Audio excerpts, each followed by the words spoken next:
దేవుని యొక్క మహాప్రశస్తమైన పావనభరితమైన సమయములో ఈ 5వ దిన మోషే సుఖోపవాస ధ్యాన క్రమములో ఏకీభవించిన వేళకును సుస్థిర సంపన్నుడు పరిశుద్ధుడు ఆత్మీయ తండ్రి దేవదేవుని కాపుదల ఈ జీవాహారమును అందుకున్న మీకు వాక్యాహారము ద్వారా ఇంపైన మేలులను తండ్రి దయచేయును గాక. ఆమేన్. సంతోషం. దేవుని యొక్క వాక్యము ధ్యానం చేసుకుందాం. గతించిన దినమున న్యాయ విధాన పథకములోని 7 ప్రాముఖ్యమైన మర్మములను దేవుడు మనతో వాక్కు ద్వారా అందించుట మనము గమనార్థముగా అందుకొని ఉన్నాం. ఈ దినమున యాజక వస్త్రములోని మరి ఒక ఉపకరణమును ప్రభు పేరిట ధ్యానం చేసుకుందాం. పరిశుద్ధ గ్రంథములో నుండి నిర్గమాకాండము 28వ అధ్యాయం 33వ వచనం నుండి చదువుకుందాం. దాని అంచుల చుట్టూ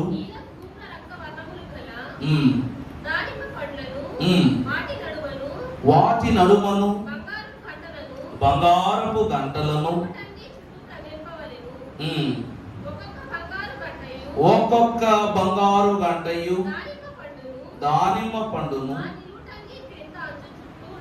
ఆ నిలువుటంగి క్రింద అంచు చుట్టూ ఉండవలెను. సేవ చేయునప్పుడు అహరోను దానిని ధరించుకొనవలెను. అతడు యెహోవా సన్నిధిని పరిశుద్ధ స్థలములోనికి ప్రవేశించున్నప్పుడు అతడు చావకయుండునట్లు దాని ధ్వని వినబడవలెను. ప్రార్థన చేసుకుందాం.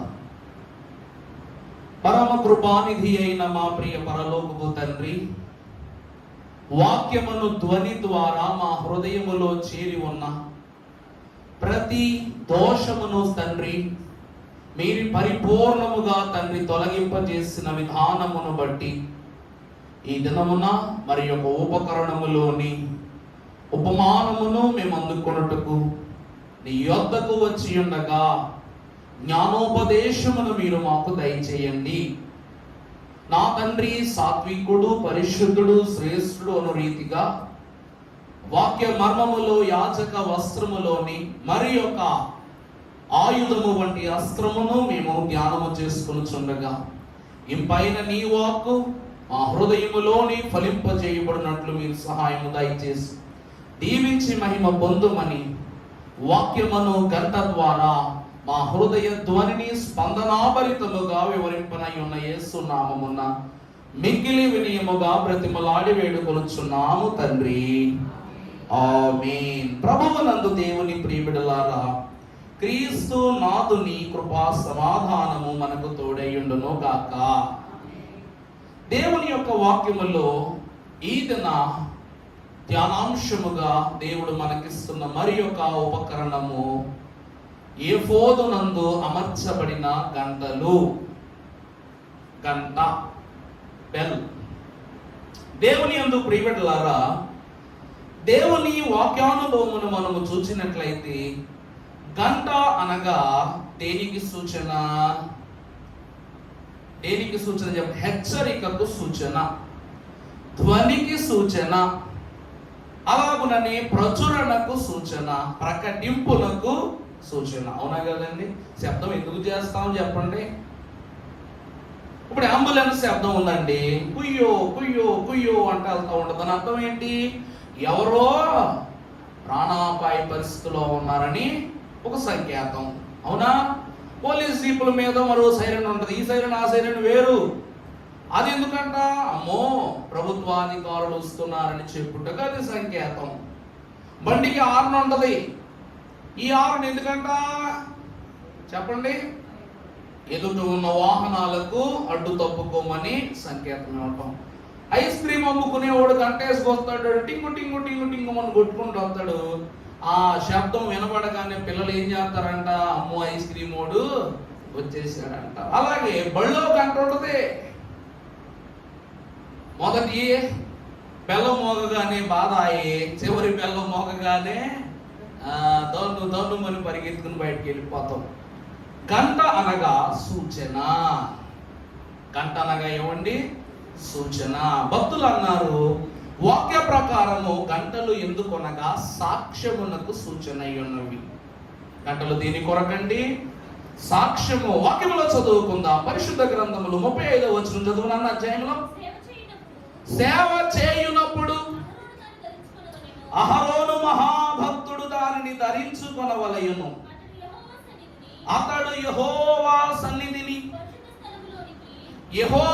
సన్నిధిలో పరిశుద్ధ స్థలములో అతడు ప్రవేశించునప్పుడు. చాలండి. ఈ గంటలు దేని కొరకు అనగా, మొదటిగా జీవమునకు సూచననిస్తూ ఉన్నవి. ఈ గంటలు దేనికి సూచన అండి? అతడు యెహోవా సన్నిధిలో సేవ చేయుటకు సంసిద్ధుడై పరిశుద్ధ స్థలములోనికి ప్రవేశించున్నప్పుడు అతడు చావకయుండునట్లు ఈ గంటలు ఏమై ఉన్నవి? అతడి జీవన్మరణ వివరమును తెలియజేయు సూచన అయి ఉన్నవి. దేవుని యందు ప్రియబిడ్డలారా, ఈరోజు మనము ఒక వృత్తాంతాన్ని దేవుని వాక్కు ద్వారా మనము చూసినట్లయితే, ఆ కాలములోనంట యెరూషలేము కుమార్తెలైనటువంటి వారు బుద్ధి కలిగిన కన్యకలైనటువంటి వారు 10 మంది సిద్ధపడ్డారు. 10 మంది పెళ్లి కుమారుని రాక కొరకు ఎదురు చూస్తూ ఉన్నారు. అందుకే ప్రభు అంటారు, నా గొర్రెలు నా స్వరమును వినును అంటూ ఉన్నారు. వినిన ప్రకారముగా సంసిద్ధులై దేవుని వాక్కు చేత సిద్ధపడినట్లుగా ఈరోజు నైవేద్యమును అర్పించుటకు దేవుని ప్రశస్త స్థలములో ప్రవేశించిన అహరోను మహాభక్తుడు నైవేద్యము అర్పించాలన్నా, నైవేద్యము దేవుని యొద్దకు చేరాలన్నా, నెరవేర్పు వెంబడి వెనక్కి రావాలన్నా ఈ గంటలు జీవమునకు మరణమునకును సూచనను తెలియజేస్తున్నాం. అవునా కదండి? ఇతడు అటు ఇటు కదులుతున్నప్పుడు గంట మోగుతూ ఉంటది. అప్పుడు బయట ఉన్న వాళ్ళందరూ ఏమనుకుంటారు? అమ్మయ్య, అహరోను బతికే ఉన్నాడు. ఎప్పుడైతే గంటల శబ్దం ఆగిపోయిందో అప్పుడు ఏమని నిర్ధారణ చేసుకోవాలా? అహరోను మరణించినట్లే. అనగా ఈ గంటలు దేనికి సూచన అనగా, దేవుని ప్రియబిడ్డలారా, జీవమునకు మరణమునకును సూచనగా కనబడుతూ ఉన్నాయి. దేవుని యందు ప్రియబిడ్డలారా, పరిశుద్ధ గ్రంథములు మనము చూస్తే మత్తయి సువార్త 5వ అధ్యాయం 16వ వచనం మనం ఒకసారి చదువుకుందాం. మనుష్యులు మీ సత్క్రియలను చూచి పరలోకమందున్న మీ తండ్రిని మహిమపరచునట్లు వాని ఎదుట నీ వెలుగును ప్రకాశింపనీయుడి. దేవుని వాక్యములో ఎంత స్పష్టముగా ఈ మాటను దేవుడు సెలవిస్తున్నాడు. ఆ ముందు ప్రారంభము నుండి అధ్యాయము చూస్తే ప్రియులారా, అక్కడ ఏమని రాస్తుంది? ప్రారంభము నుండి చూడండి. ఆయన జనసమూహములను చూచి కొండ ఎక్కి కూర్చుండుచుండగా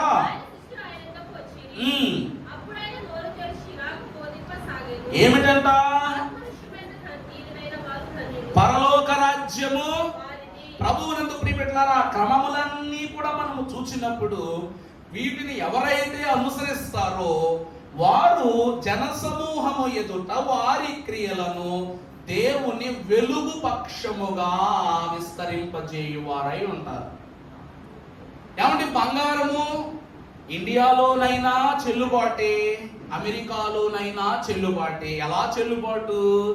బంగారముగానే, విలువైన వస్తువుగానే, ఆభరణముగానే చెల్లుబాటు. అవునా కాదండి?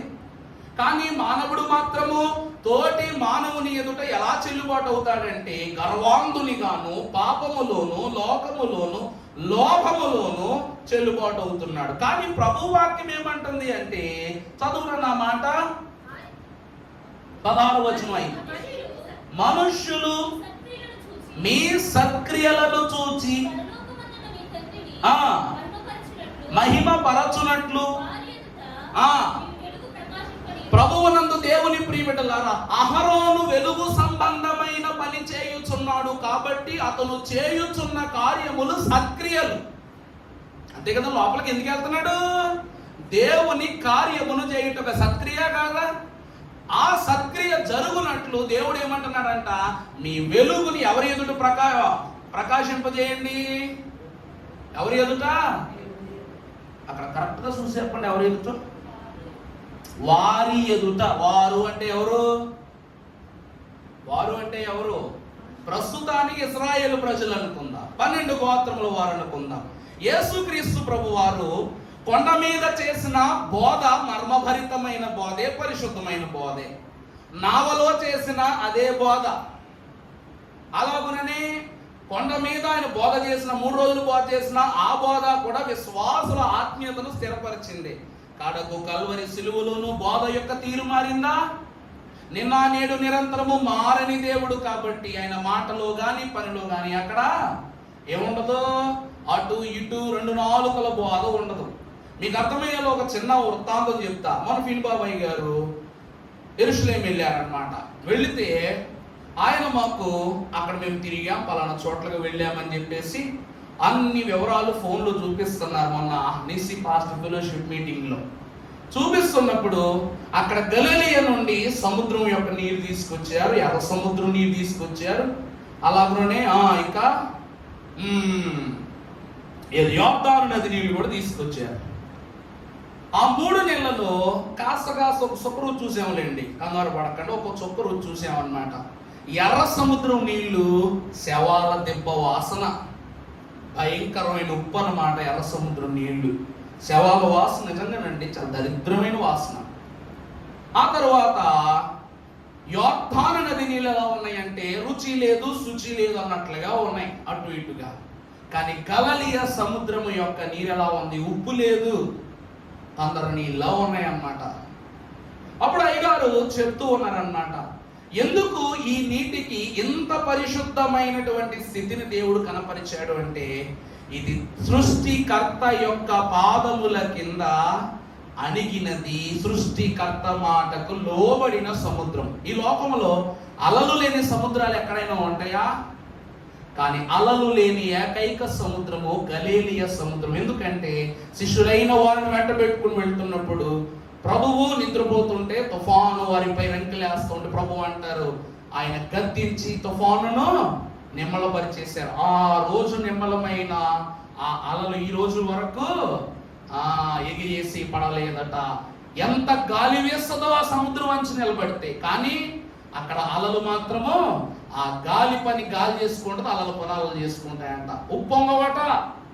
మరి వ్యక్త విడ్డూరం చూడండి. ఇక్కడ దేవుని వాక్యాన్ని బట్టి కూడా మీరు చూస్తే, మీ సత్క్రియలను వారి ఎదుట కనపరచండి. ఈరోజు అహరోను దేవుని చేత అభిషేకింపబడిన వాడు అన్న స్థితి కన్నా వాని క్రియల చొప్పునే వానికి జీతం ఇవ్వబడి ఉన్నదనే స్థితే మనం దేవుని ఎదురు చూపించాలి. అవునా? యేసు ప్రభు దేవుని కుమారుడు కాబట్టి మనం ఆయన పూజించటంలా, ఆయన క్రియల మూలముగానే మనం ఆయన ఏం చేస్తున్నాం? దేవుని కుమారుని అంతస్తులో మనం ఆయన్ని జ్ఞాపకం చేసుకుంటున్నాం. అవునా కాదండి? మంచోడిని మంచోడు అంటారు, చెడ్డవాడిని చెడ్డవాడు అంటాడు క్రియలు బట్టి. అంతే కదండి? నీతిమంతుడు అవివాహి నిజనరుడు, మనుజులను మించిన అద్భుత మానవుండు, ఇది యేసు క్రీస్తు ప్రభుని ఇహ చరిత్ర అన్నారు భక్తులు. ఈరోజు అహరోను మహాభక్తుడు కూడా ధరించుకున్న వస్త్రాన్ని బట్టి విలువైన వాడు కాదు, అతని విలువను బట్టి అతనికి ఆ వస్త్రమును దేవుడు అందించిన వాడే ఉన్నాడు. ఈ సూచన భాగ్యమును కనపరచుటకు దేవుడు అతడు దేవుని సన్నిధిలో సత్క్రియలు చేయుచున్నాడని గుర్తించడు. అంటే తను అలా వెళ్తాడు, ధూపవేదిక పైన ప్రోక్షణ చేస్తాడు, బలిపీఠం పైన ప్రోక్షణ చేస్తాడు, ఇటుపక్క వస్తాడు, రొట్టెల బల్ల పైన ప్రోక్షణ చేస్తాడు. ఇటు ఇటు ఇటు తిరుగుతుంటే ఈ గంటలు మోగుతూ ఉంటాయి. అప్పుడు బయట ఉన్న వాళ్ళు అందరూ అనుకుంటారు, అహరోను ఏం చేస్తున్నాడు? దేవుని పని లోపల సత్క్రియలు చేస్తూ ఉన్నాడు. అవునా కాదండి? అటు ఇటు కదులుతున్నాడంటే తిరుగుతూ ఉంటాడు అటు ఇటు. అతడు దేవుని యొక్క కార్యములు చేసి, గంటలు దేనికి సూచనగా సజీవ సాక్ష్యములకు సత్క్రియల కొరకు అతడు లోపల పని చేయుచున్నాడని సూచనగా దేవుడు ఆ గంటలను ఆ నడుమున అమర్చిన వాడై ఉన్నాడు. మొదటిది జీవన్ మరణము యొక్క సూచన కొరకు గంటలు, రెండవది సత్క్రియ క్రియలకు సాక్ష్యముగా ఈ గంటలు మోగుతూ ఉన్నవి. దేవుని వాక్యములో 3వ స్థితిని మనము చూసినట్లయితే యెహెజ్కేలు గ్రంథము 33వ అధ్యాయము 7వ వచనం ఒకసారి చదువుకున్నట్లయితే, యెహెజ్కేలు, నరపుత్రుడా, నేను నిన్ను కావలి వానిగా నియమించి ఉన్నాను గనుక నాకు ప్రతిగా వారిని హెచ్చరిక చేయవలెను. ప్రభువునందు దేవుని ప్రియబిడ్డలారా, ఈ గంటలు దేనికి సూచన అనగా దేవుని మాటకు సూచన. దేనికి సూచన అండి? దేవుని మాటకు సూచన. ఏమని అంటున్నాడు భక్తుడు? చదువునన్న మాట, నరపుత్రుడా, నేను నిన్ను అహరోను మహాభక్తుని దేవుడు వారికి కావలి వానిగా. అవును, అహరోను యాజకుడు అనగా ఎవరు చెప్పండి? పాద్రి గారు అంటే ఎవరో సంఘ కాపరి. నేను నిన్ను వారికి కాపరిగా నియమించి తిని గనుక నీవు నా నోటి మాటలను విని. చూడండి, దేవుని నోటి మాట. ఈరోజు నా గొర్రెలు నా స్వరము తప్ప మరి దేస్వరమును అవి వినవు. అందుకే దైవజనులు అన్నారు, కాలబోధల కాలము వచ్చెను, కాపరి బోధల కాలము ముగిసిపోవచ్చున్నది అన్నారు. కానీ మన తండ్రి గారు, ఆత్మీయ తండ్రి గారు అన్నారు, కాల బోధలను మించినదే కాపరి బోధ అన్నారు. అవునా? మేము సంఘ కాపరులు, కానీ ఆయన ప్రధాన కాపరి. ప్రత్యక్షమైనప్పుడు వాడబారని మహిమ కిరీటమును మనము పొందుకొని ఉందుము. ఈరోజు అంటున్నారు, అహరోను వంశము ఇశ్రాయేలు జనాంగమునకును యాజకత్వమును బట్టి కాపరులైతే మరి వీరందరికీ ప్రధాన కాపరి అయిన వారు ఎవరంట? దేవాది దేవుడే. కంటిన్యూ చేయమ్మా. నాకు ప్రతిగా దుర్మార్గుడా మరణము నొందుదువని నేను సెలవీయగా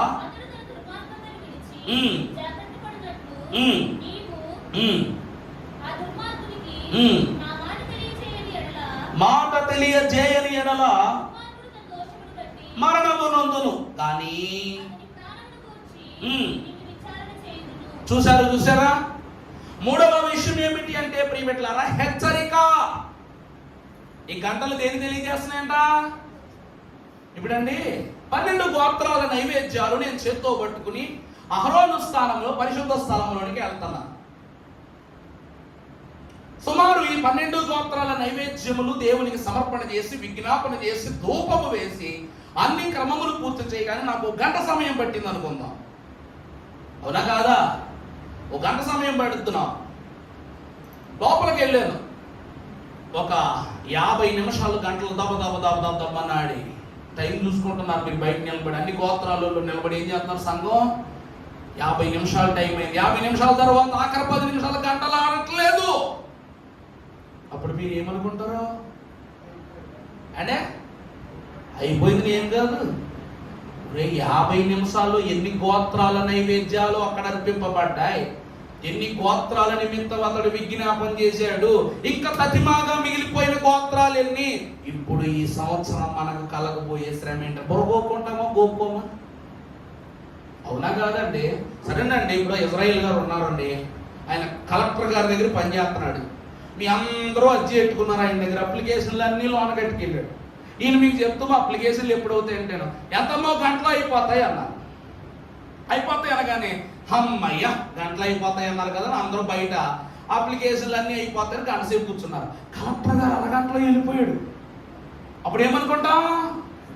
ఏమంటే ఇజ్రాయిల్ గారు, మరి మా అప్లికేషన్ ఏంటంటే కదా, మీరు గంటలు అయిపోతాం, కలెక్టర్ గారు ఏమో అరగంటలు వెళ్ళిపోయారు, ఎంతమంది అప్లికేషన్ నాకేం తెలుసుకోవా, నేను ఎట్ల మీద సంతకం పెట్టాడు అనుకోండి. అందువలన ఎవరో తెలియక మనకేమైపోతుంటది, గడ్డం గోపుకొని గోపుకొని గోపుకొని బుర్ర గోపుకొని గోపుకొని శవరమైపోతా ఉంటుందో పక్క నుంచి. అయితే వెళ్ళిపోవచ్చు, అవ్వకపోతే ఆగిపోవచ్చు. ఇక్కడ అయిందో తెలియదు, అవ్వందో తెలియదు, ఇంకేం చేస్తాం? ఎట్నోళ్ళందరూ అక్కడే కూర్చోవాలి. ఇక్కడ ప్రభువు ఏమంటున్నారంటే, ఈ గంటలను దేవుడు ఎందుకు సూచనగా ఇస్తున్నాడంటే, చూడు, దుర్మార్గునికి ప్రాణము నిమిత్తమై నువ్వు చేయవలసిన హెచ్చరిక చేసేసి వెళ్ళిపో లోపలికి. వెళ్తున్నాడండి. యూదా గోత్రం పరిశుద్ధంగా ఉంది, లోపలికి వెళ్తాడు, నిత్య నైవేద్యం అయిపోయింది, 10 నిమిషాలు అయిపోద్ది.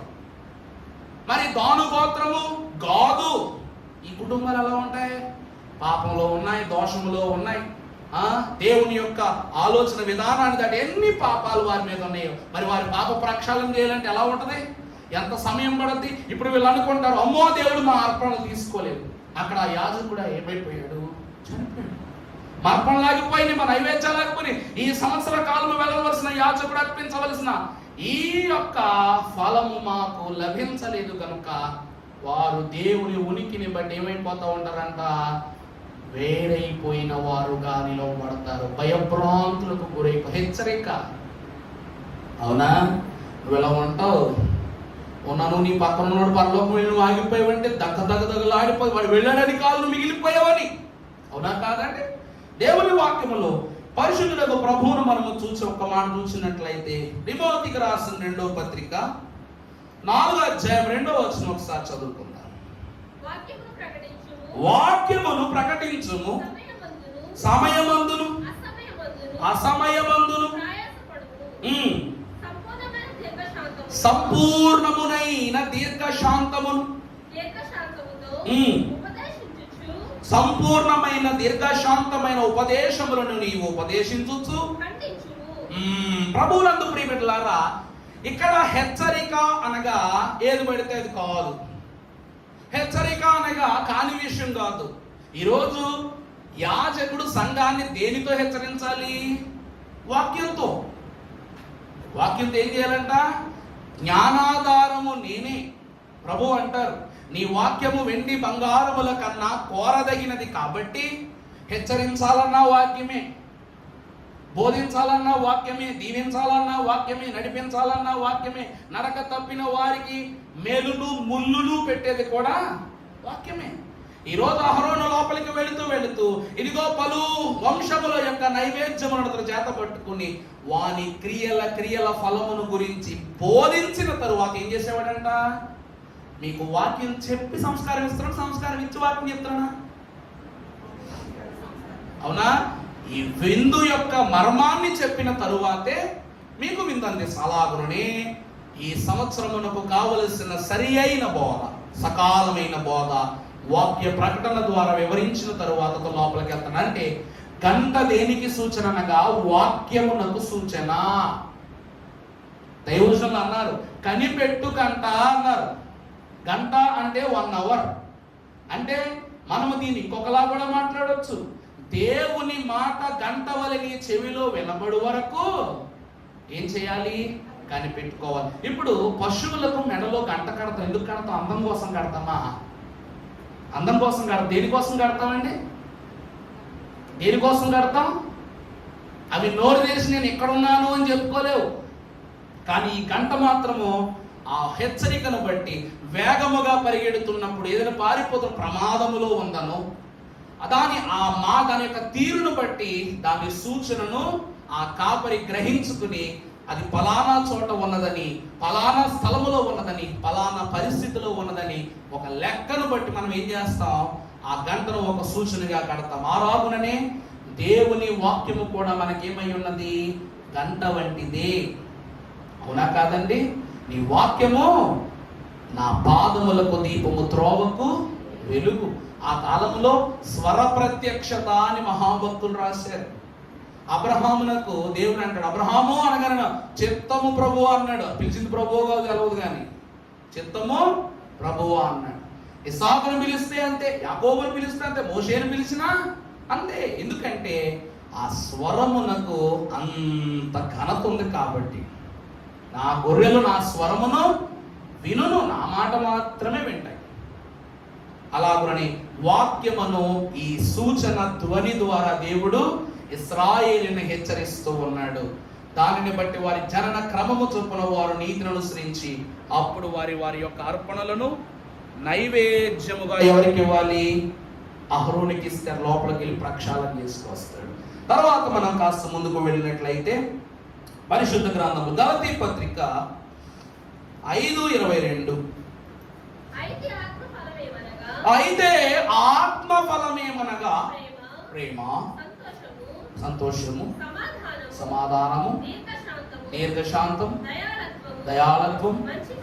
ఒకసారి అన్ని లెక్కెట్టనము. మొదటి చదువమ్మా, ఎన్ని లెక్కెడదాం.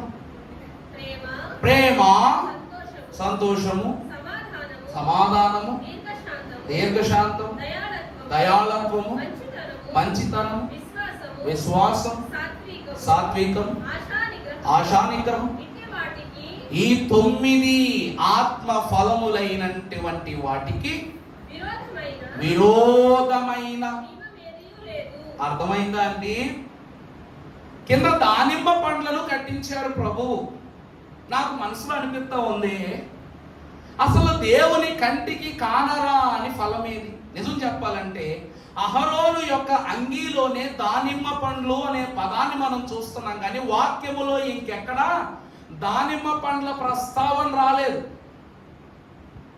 మీరు ఎప్పుడైనా గమనించారా లేదండి?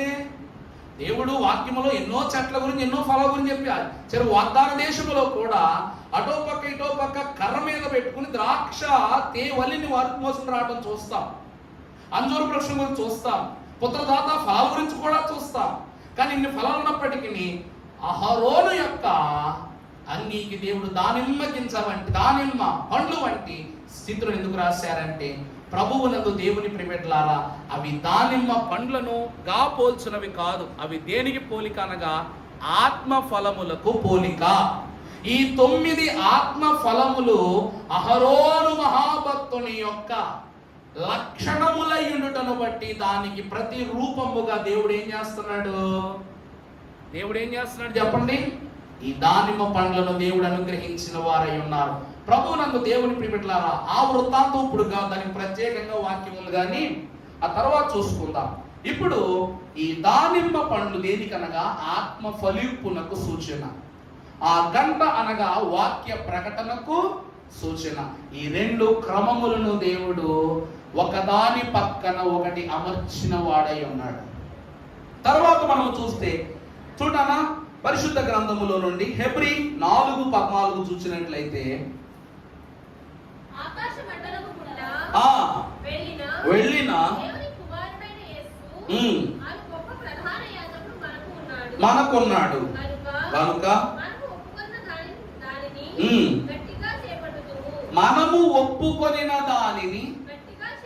విశ్వాసులారా, మీరు దేవునిని ఒప్పుకొనుచున్నారు. విశ్వాసులమైన మనము దేనిని ఒప్పుకుంటున్నాం? మీరు ఒప్పుకొనిన దానిని ఎలా పట్టుకోవాలి? జాగ్రత్తగా చేపట్టుకోవాలి, గట్టిగా పట్టుకోవాలి. మనము దేన్ని ఒప్పుకున్నాం? విశ్వాస ప్రమాణం చెప్పుకుంటాం మనం. అందులో దేవుడు ఆది అంతము లేని దేవుడని నేను, ఆయన న్యాయము, పరిశుద్ధత, శక్తి, జ్ఞానము, జీవము గల వాడని ఒప్పుకుంటున్నాం. ఇవన్నీ కాక నువ్వు ఇంకేం ఒప్పుకున్నావంటే, మన పాపములను ప్రభువైన క్రీస్తు ద్వారా ఆయన రక్తమును బట్టి విమోచనను గ్రహించి ఉన్నారని నువ్వు ఒప్పుకొనుచున్నావు. రానున్న కాలములో ఆయన మన నిమిత్తమై శ్రమపడి మరణించి తిరిగి లేచి 2వ మారు సంఘమును కొనిపోవుటకు మేఘాసీనుడై వచ్చుచున్నాడని నువ్వు నమ్ముచున్నావంటే ఒప్పుకొనుచున్నా. మీరు ఒప్పుకొనిన దానిని జాగ్రత్తగా పట్టుకొనుటనగా దేవుని ప్రియబిడ్డలారా, ఇంత అలంకారం చేసుకుని అహరోను లోపలికి వెళ్ళగానే ఈ ఒంటి మీద ఉన్న ఏదియు వారి నిమిత్తం స్పందించటం లేదు. కానీ ఈ గంట ఒక్క దానిని ఆధారం చేసుకుని మాత్రమే ఇశ్రాయేలీయులు ఏం చేస్తున్నారంట? అహరోను బ్రతికి ఉన్నాడు, మన నైవేద్యములు, విజ్ఞాపనలు దేవుని యొద్దకు చేరుతూ ఉన్నాయని ఈ గంట శబ్దాన్ని ఒక్కదాన్ని పట్టుకుని నిలకడగా బయట నిలబడుతున్నారు. అవునా కాదండి? అర్థమవుతుందా? యెహోవా పరిశుద్ధుడనే శిరస్త్రాణం శబ్దం చేస్తుందా? చేయట్లేదు. అతడు ధరించుకున్నటువంటి నడుమునకు దట్టి, ఇన్ని రంగులతో దట్టి అల్లాడు. అందుకే భక్తులు అంటారు, కంచు మ్రోగునట్లు కనకంబు మ్రోగున విశ్వధాభిరామ వినురా. అవునా? బంగారమును యెహోవా పరిశుద్ధుడను ఈ శాసనం రోగట్లా. తన నుదురు పనక తన రొమ్ముపై ఉంచబడినటువంటి 12 రత్నములు గల ఎఫోదు న్యాయ విధాన పథకం మోగట్లా.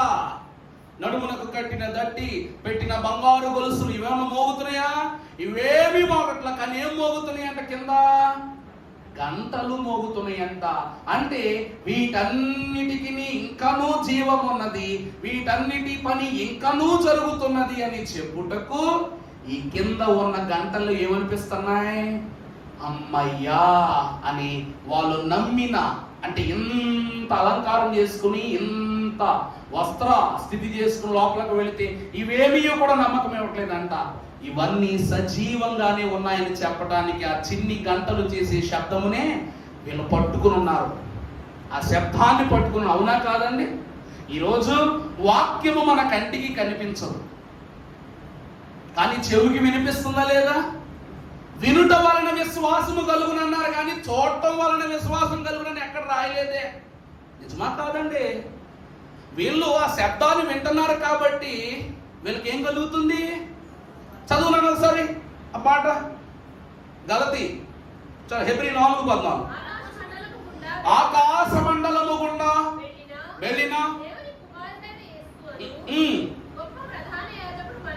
మనకు ఉన్నాడు కనుక మనము ఒప్పుకొనిన దానిని బట్టి గట్టిగా చేపట్టుదుము. ప్రభువు మనకు విడిచిపెట్టి వెళ్ళినటువంటి ఏకైక సూచన అనగా మనం పట్టుకొని ఉన్న సూచన ఏమిటంటే సిలువ. అవునా కదండి? యేసుక్రీస్తు ప్రభు వారు మనకు ఇచ్చినటువంటి, మనము చేపట్టుకొనగలిగే స్థితి ఏమిటంటే సిలువ. అందుకే సిలువే నాసెరా నాయనోరా సిలువయందే ముక్తి బలము జోచితిరాని సిలువే నాసెరా నాయనోరా. హెబ్రీ పత్రిక 7:25. ఈయన అమ్మా తన ద్వారా ఈయన తన ద్వారా దేవుని యొద్దకు వచ్చు వారి పక్షమున విజ్ఞాపనము చేయుటకు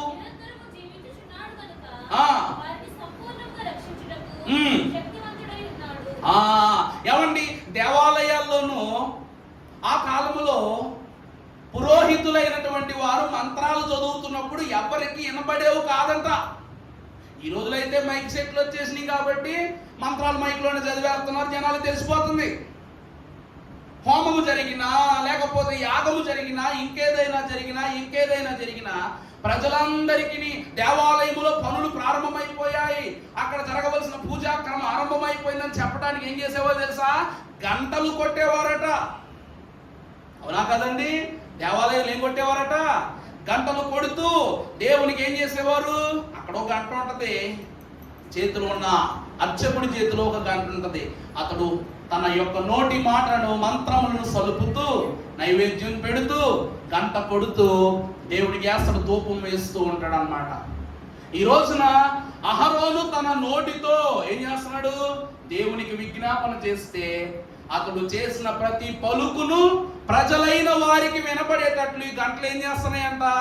అటు ఇటు ఊగుతూ అటు ఇటు తగులుతూ ఈ స్వరం అంతా బయట వాళ్ళకు వినిపించి, అమ్మయ్యా పూజ జరుగుతుంది, నైవేద్యం అర్పింపబడుతుంది, విజ్ఞాపన జరుగుతుందంటే సూక్ష్మ మర్మాన్ని వారికి తెలియచేస్తూ ఉన్నది.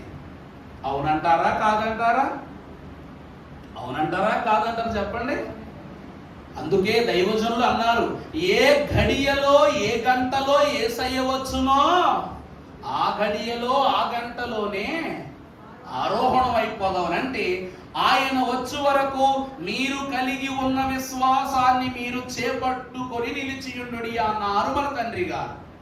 ఈరోజు మనము చూసినట్లయితే చదువున మాట 25వ వచనం, ఈయన మన ద్వారా దేవుని యొద్దకు వచ్చువారి పక్షమున జ్ఞాపనము చేయుటకు ఆ నిరంతరము జీవించుచున్నాడు కనుక నిరంతరము జీవించుచున్నాడు కనుక వారిని సంపూర్ణముగా రక్షించుటకు వారిని సంపూర్ణముగా రక్షించుటకు శక్తిమంతుడై ఉన్నాడు. చాలండి.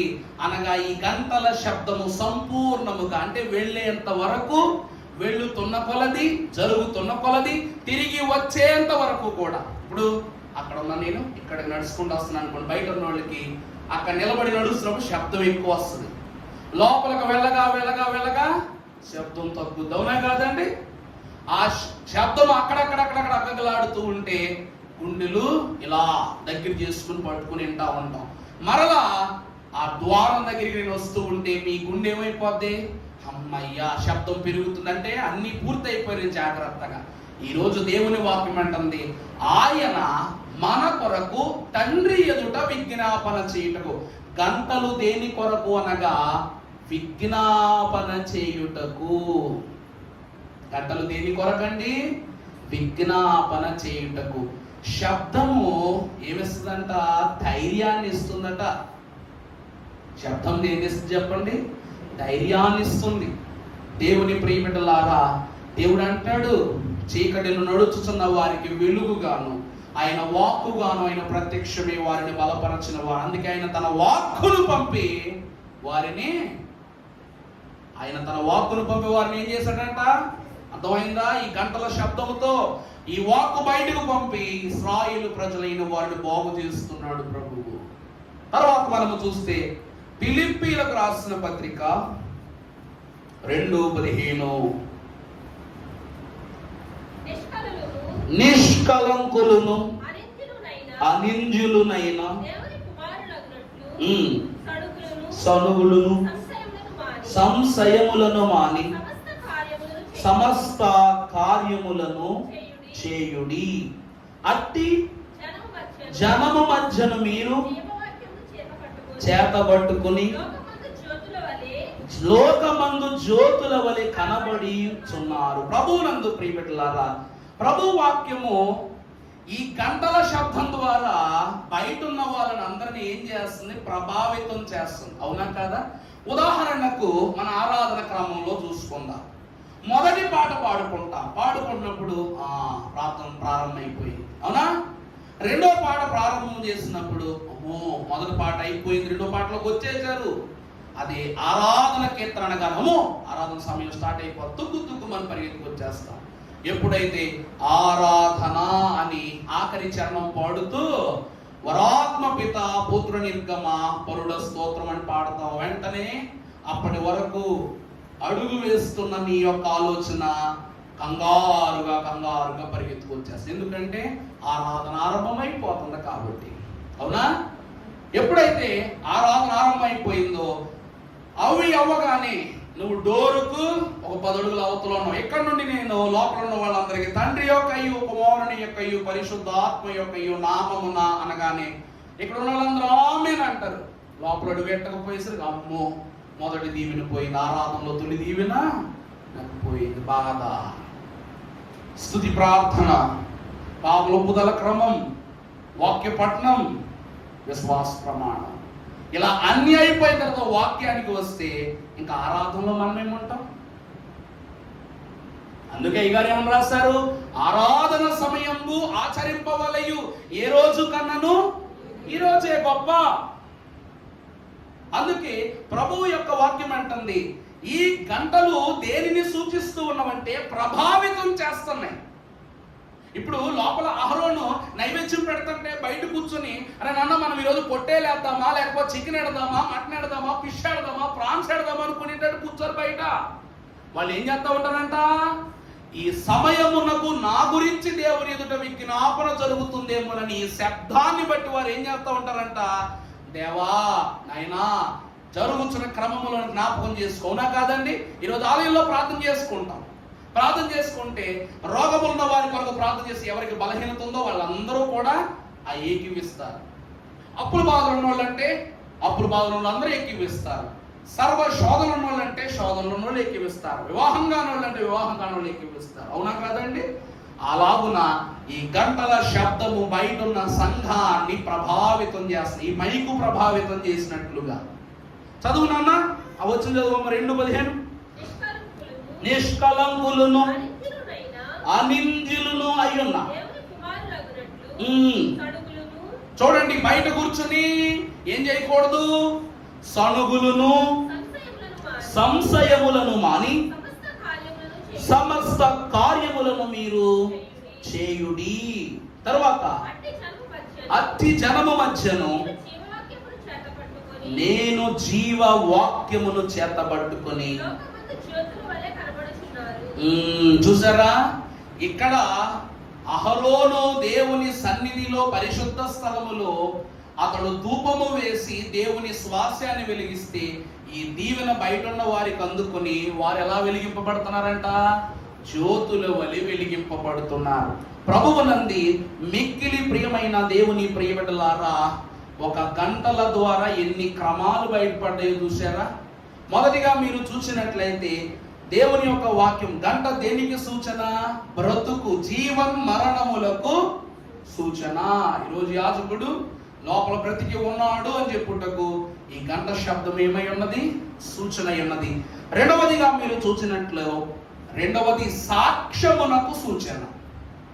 అర్థమవుతుందా? దేవుని పని లోపల జరుగుతున్నదని సాక్ష్యమిచ్చుటకు ఈ గంటలు సూచన ఉన్నవి. మూడవదిగా మీరు చూసినట్లయితే ఇవి హెచ్చరికకు సూచన.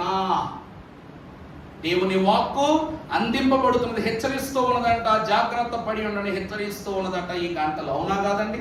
ఇప్పుడు ఎవరైనా చనిపోతే ఆ కాలంలో గుడి దగ్గరే ఉండేది గంటే. నా చిన్నప్పుడు కూడా రుద్రసాయి గారి సంఘంలో అక్కడ ఉండేది గంట ఉండేది. ఒక రోజు మా నాన్నగారు నన్ను గంట కొట్టమన్నారు. నేను లాగుతున్నాను కానీ నేను కూతంత ఉండేవాడు కదా, అది అంత పొడుగుండేది, అది నాకు చేతనయ్యింది కాదు. లాగి లాగి లాగి తోడు తెంపేశాను. ఇంకా అందుకోండి, ఇంక మా నాన్నగారు మామూలు కాదు కదా, లాగు లాగు గంట కొట్టరా అని చెప్పేసి అంటే అది ఊపడం రాక తోడు లాగేశాడు. మరలా నాన్న తిప్పులు పట్టుకుని అబ్బుని డాడీ పిలుచుని ఏదో ఎక్కించేదో పని చేయించారు, కానీ నాకు మాత్రం అట్లడిపోయినాయి అనుకోండి ఈ మీద. నీకు పని అప్పు చెప్తే పీకి పందిరేస్తామని కొట్టేశారు అనమాట. అప్పుడు అర్థమైనది, ఎందుకంటే ఆరాధన సమయం గురించి కొట్టమని అనుకున్నాం, కానీ అది దేనికి? మరణము యొక్క హెచ్చరిక. నలుగురికి ఓ పలానా చోట పలానా ఇబ్బంది కలిగిందని చెప్పడానికి సూచనగా దాన్ని కొట్టేవారు. హెచ్చరికకు సూచన. నాలుగవదిగా చూస్తే ప్రకటనకు సూచన. దేవుని దానికి సూచన అండి. లోపల దేవుని వాక్కు ప్రకటింపబడుతున్నదని చెప్పుటకు ఈ గంటలు సూచన ఉన్నవి. ఐదవదిగా చూసినట్లయితే దానిమ్మ పండ్ల యొక్క స్థితి, ఆత్మ ఫలములు. అర్థమవుతుందా అండి? ఈ వాక్కు ద్వారా ఆత్మీయ ఫలముల యొక్క స్థితిని సూచించుటకు ఈ గంటలు ప్రస్తావింపబడి ఉన్నవి.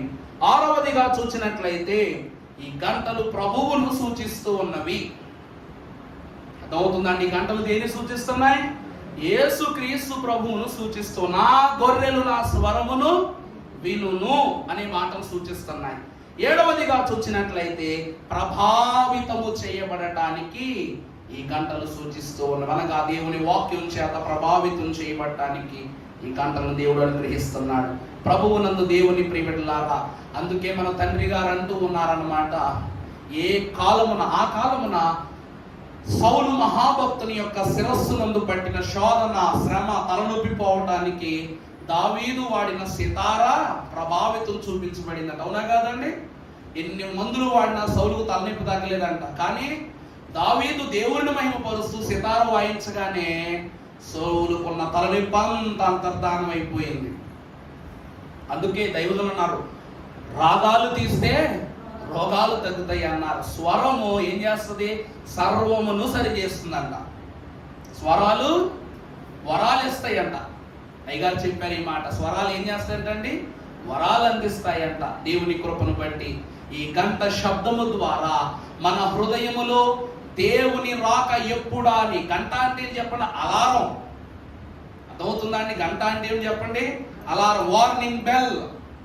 ఆ కాలంలో ఆ గంట వారి జీవితములకు ఎలా ఉపయోగపడిందో తెలియదు, కానీ నీ హృదయములో రాకడ కొరకు ఎప్పుడా ఎప్పుడా ఎప్పుడా అని ఒక వార్నింగ్ బెల్ మోగుతూనే ఉంది.